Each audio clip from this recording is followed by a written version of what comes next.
আমি এখন আছি ইস্তানবুল মেট্রোতে।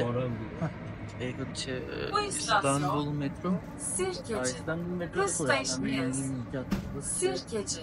আমার যে হোটেল বুকিং করা আছে সেখানে, সেটা হচ্ছে সাবিহা ফিরফিনি এয়ারপোর্টের কাছে। যেহেতু সকালবেলা আমার ফ্লাইট 7:02-এ, তো সেখানে যাচ্ছি আমি এখন। এখানকার মেট্রোটা একটু কমপ্লিকেটেড, যেহেতু ইংলিশ নেই, অনলি টার্কিশ ভাষায় লেখা, তো এটা একটু সমস্যা আমার কাছে মনে হয়েছে। তাছাড়া সবকিছু নর্মাল। আর আপনাদেরকে আমি একটি স্টোরি বলি, সেটা হচ্ছে যে আমি যখন মেট্রো খুঁজছিলাম পেন্ডিক আসার জন্য, তো আমি ওয়েট করছিলাম। তো আমি খুঁজছিলাম, আসলে সবাইকে জিজ্ঞাসা করছিলাম। তো আমি টিকিট কিনতে গেলাম, তখন এক লোক এসে আমাকে বলল যে টিকিট কিনতে চাই কিনা। সে আমাকে বললো যে আমার নাকি মাত্র 50 লিরা লাগবে পেমেন্ট করা। বাট যখন আমাকে পেমেন্ট করতে বললো, তখন আমি দেখলাম যে ওইখানে 340 লিরা আমাকে মানে দেখাচ্ছিল পেমেন্ট করার জন্য। তা আমি ভাবলাম যে সে আসলে স্ক্যাম করার চেষ্টা করছে। তা আমি পেমেন্ট করিনি, আমি চলে এসেছি। চলে আসার পরে মেট্রোর যে সিকিউরিটি গার্ড আছে, সিকিউরিটি গার্ড এক মহিলার কাছে আমি জিজ্ঞাসা করলাম যে আমি পেন্ডিক যেতে চাই, আমি কিভাবে পেমেন্ট করব। তো সে আমাকে মেট্রোর গেটটা খুলে দিল, খুলে দিয়ে বললো যে যাও। আমার কোনো টাকা পেমেন্ট করতে হয় নাই, আমি এমনিতেই ঢুকে বললাম পেন্ডিকে যাওয়ার জন্য। তো এটা খুবই হেল্পফুল ছিল আমার জন্য, খুবই ভালো।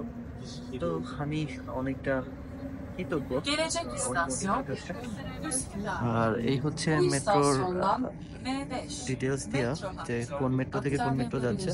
তো মস্কো মেট্রো তো অনেক উন্নত, আপনাদেরকে আমি দেখিয়েছি বিভিন্ন ভিডিওতে। এই মেট্রো মোটামুটি তুলনামূলক ভালো, বাট অতটা আপডেটেড না বা অত বড় না, লাইন অতগুলো নেই। তো আমি এখন ওয়েট করি আমার হোটেলে যাওয়া পর্যন্ত। আর আমি আসলে মেট্রো থেকে বেরোবো, বেরোবার পরেই খাওয়া দাওয়া করবো। আগে খাওয়া দাওয়া করে এবং কিছু খাবার নিয়ে যাব হোটেলে। তারপর মেট্রো থেকে বের হয়ে আবার আপনাদের সাথে কথা বলছি। আমি এই ট্রেন স্টেশনে চলে আসছি। ট্রেন স্টেশনটা আসলে নাম হচ্ছে পেন্ডিক। আমি পেন্ডিকে চলে আসলাম। পেন্ডিকে আসার পরে এখন বাসের জন্য ওয়েট করব, কারণ আমাকে আমার হোটেলে যেতে হবে। আর যেটা আপনাকে বলেছিলাম আপনাদেরকে, সেটা হচ্ছে যে আমার হোটেলটা অন্য একটা এয়ারপোর্টের কাছে। মানে আমাকে পুরো অন্য শহর থেকে ইস্তানবুল শহরে ফেরত আসতে হয়েছে। ইস্তানবুল শহর থেকে এখন আবার যেতে হবে টোটালি অন্য একটা জায়গায়। অলরেডি চলে এসেছি প্রায়। তারপর আবার বাসে করে যেতে হবে, বাসের জন্য এখানে চলে আসলাম। এ হচ্ছে ইস্তানবুল শহর। আপনারা সবসময় হয়তো বা ইস্তানবুলের যে ফেমাস জায়গাগুলো আছে সেইগুলো সবসময় দেখেন। আর এটা হচ্ছে যে লোকাল ইস্তানবুল, যে লোকাল মানুষজনের থাকার যে জায়গা বা লোকাল যে ইস্তানবুল শহরটা, সেটা। তো এই হচ্ছে লোকাল ইস্তানবুলের ব্যাপার স্যাপার। 133 কেটি এই বাসে কি যাব? না, আসলে না, আমি এই বাসে যাব না। আমি এর পরে আরেকটা বাস আসার কথা, সেটা হচ্ছে 132 পি। এটা হচ্ছে 133 কেটি। এই বাসে আমি যাব না, আমি একটু অপেক্ষা করি। বাস খুব শীঘ্রই চলে আসার কথা। এই হচ্ছে ইস্তানবুলের সাধারণ মানুষজনের জীবনযাপন। হয়তো বা ইস্তানবুলের অনেক কিছুই আপনাদেরকে অনেক ব্লগের মাধ্যমে অনেকেই দেখায়। আমি একটু সাধারণভাবেই আপনাদেরকে দেখালাম, কারণ আমার আসলে সময় নেই এখন ইস্তানবুলের যেই ফেমাস জায়গাগুলো সেগুলো এক্সপ্লোর করার। কারণ আমি খুবই টাইট স্কেডিউলে আছি। আমার কালকে সকালে আবার ফ্লাইট আঙ্কারাতে। আমি আঙ্কারাতে গিয়ে চেষ্টা করব সাধারণ মানুষজনের লাইফ দেখাতে কীরকম।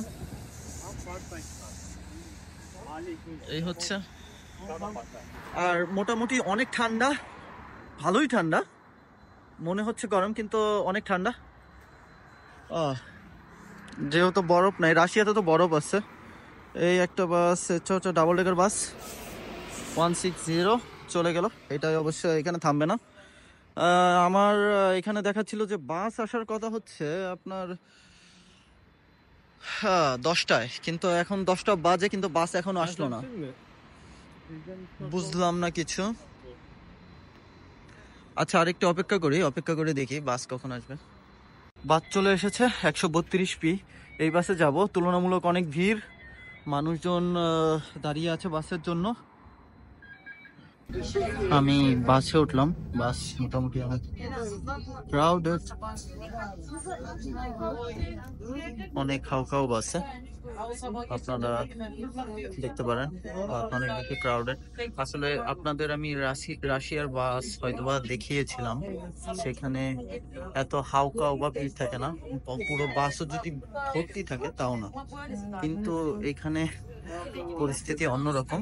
এখানে মানুষজন আমাদের দেশের মতনই কথা বলতে পছন্দ করে, আমিও কথা বলতে পছন্দ করি, কিন্তু রাশিয়ানরা অনেক চুপচাপ, নিরিবিলি। আমি এখন বাসে করে যাচ্ছি। অবশ্য আমি বাস ড্রাইভারকে জিজ্ঞাসা করলাম যে এটা এনগেনসিতে এসে যাবে কিনা, ওই স্ট্রিটের নাম। সে হয়তো আমার কথা বুঝে নেই, সে আমাকে বলছে যে হোয়াট, টার্কিশ ভাষায় কিছু একটা বলছে, বাট আমি আসলে বুঝি নেই সে কি বলছে আমাকে। আমি তার কথা বুঝি নেই, সে আমার কথা বুঝে নেই। এই যে এখন যাচ্ছি টার্কিশ লোকাল এরিয়া দিয়ে। আমি এখন আছি পেন্ডিক, এটা জেলার নাম পেন্ডিক, এটা ইস্তাম্বুলের অনেক বাইরে সেই জেলায়। এই হচ্ছে টার্কিশ বাস। এখানে একটা জিনিস দেখলাম যে এখানে যেমন এটা হচ্ছে ওল্ডার মানুষদের জন্য যে সিটটা সেটা, কিন্তু এখানে ইয়াং মানুষজন বসে আছে। যদি এটা রাশিয়া হতো, আমি কম্পেয়ার করছি না, আমি জাস্ট বলার জন্য বলছি। আপনারা হয়তো বলতে পারেন যে সবসময় আমি রাশিয়া কেন করি। আমি জাস্ট প্রত্যেকটা দেশ একটু কম্পেয়ার করার চেষ্টা করি, এই জন্য বলি আর কি। রাশিয়া হলে এখানে কেউ বসতো না, যদি পুরো বাস দাঁড়িয়েও থাকতো তারপরেও এখানে বসার পসিবিলিটি 90% নেই, মানে এই জায়গাটা ফাঁকাই থাকতো। পুরো বাস যদি ফাঁকাও, মানে দেখা যেত যে ভরা আছে, বাট এখানে বসার জায়গা আছে ফাঁকা, তারপরেও কেউ বসতো না।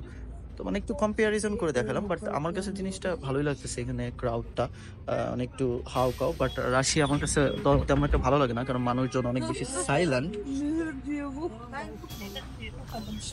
এই হচ্ছে পড়ে যাচ্ছিলাম এখনই, বাস চালাচ্ছে। তো এখানে একটা জিনিস ভালো লাগলো কি, আমার এই যে যেমন আমার রাস্তার সাইড দিয়ে যে দোকানগুলো, বাংলাদেশের মতন রাস্তার সাইডে দোকান, এগুলো ওইভাবে দেখা যায় না। মানে রাশিয়াতে, যেহেতু রাশিয়াতে আমি থাকি, তো এখানে দেখা যায় না, ওইখানে এরকম না। তো এই জন্য আমার এই জিনিসটা অনেক ভালো লাগে। যখন আমি এইসব দেশে লাস্ট টাইম যখন আমি গ্রিসে গিয়েছিলাম, গ্রিসে এই জিনিসটা দেখার পর আমার অনেক মজা লাগছিল, তো এখনো লাগতেছে। এই আর কি, আমি হোটেলের দিকে যাচ্ছি।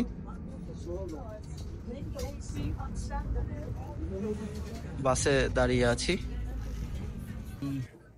আসার পর থেকে পুরো দৌড়ের উপরে ছিলাম, কারণ এয়ারপোর্ট থেকে যখন বের হয়েছি, এয়ারপোর্ট থেকে বের হওয়ার পর আমার ইস্তানবুল সিটিতে আসতে অলমোস্ট 2 ঘন্টার বেশি লাগছে, 2 আওয়ার্সের বেশি। তারপর ইস্তানবুল সিটি থেকে আমার যে হোটেল অন্য একটি এয়ারপোর্টের কাছে, সেইখানে আসতে আরো 2 ঘন্টার বেশি সময় লাগছে। তো সব মিলিয়ে 4-5 ঘন্টা আমার এখানেই শেষ। আসতে আসতে এখন রাত বাজে 11টা। হোটেলে চেক ইন করলাম, চেক ইন করে ব্যাগটা রেখে জাস্ট খেতে চলে আসলাম, কারণ আমার প্রচুর পরিমাণে খেতে লাগছে। আমি কাবাব অর্ডার দিচ্ছি 2টা। তো কাবাবের দাম পড়লো 350 টার্কিশ লিরা। 350 টার্কিশ লিরাতে অলমোস্ট $8, $8-9 মতন। তারপরে কোক একটা আছে, সেটা হচ্ছে 50 টার্কিশ লিরা, প্রায় $1.5 কিছুটা কম। তো এইগুলো অর্ডার দিলাম, এখনো কাবাব আসে নেই। রেস্টুরেন্ট মোটামুটি ফাঁকা, কারণ এখন রাতের বেলা, রাত 11টা বাজে। ওইদিকে টিভি চলছে রেস্টুরেন্টে, টিভিতে দেখে বুঝলাম যে সেইখানে বাংলাদেশের মতন কিছুটা টক শো বা টক শো হচ্ছে। রাতের বেলা যে ডিবেট টক শো গুলো হয় সেইগুলো হচ্ছে। এই এখানকার আপাতত পরিস্থিতি। আমি আমার হোটেলে চেক ইন করে ব্যাগ ট্যাগ রেখে আসলাম।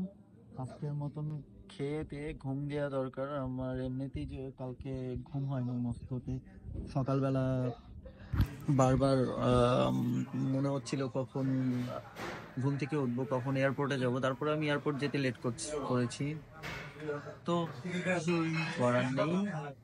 এখন খাওয়া দাওয়া করতে হবে, রেস্ট করতে হবে, কারণ আমার কালকে সকালবেলা আবার আমার 5টা 5:30টার দিকে ঘুম থেকে উঠতে হবে, নাহলে আমি এয়ারপোর্টে যেতে পারবো না। এয়ারপোর্টে যেতে এখান থেকে মোটামুটি সময় লাগবে আমার। 6টা 45-এ আমার বোর্ডিং শুরু হয়ে যাবে, আঙ্কারাতে যাবো কালকে। এটা আমার অনেক বড় একটা ব্যাড লাক। তুরস্কে আসলাম, তুরস্কে ঢুকলাম ভিতরে, সবকিছুই করলাম, কিন্তু ইস্তানবুলের মতন এত সুন্দর একটা শহর দেখা হবে না, এই আর কি। এই কাবাব চলে এসেছে, কাবাবের সাথে অনেক রুটি রুটি দিয়েছে, সাথে একটু টমেটো আছে, টমেটো বারবিকিউ টমেটো কাবাব। এইখানে তার্কিশ যেই মরিচটা, তার্কিশ আসলে এটার নাম কি আমি জানি না, একটু ক্যাবেজ দেওয়া আছে এইখানে, একটা সালাদের মতন করা, হয়তোবা ঝাল দিয়ে। এখানে আরো সালাদ দেওয়া হয়েছে, দেওয়া আছে। তো $8 বেশি, তারপরেও তুলনামূলক অতটা বেশি না।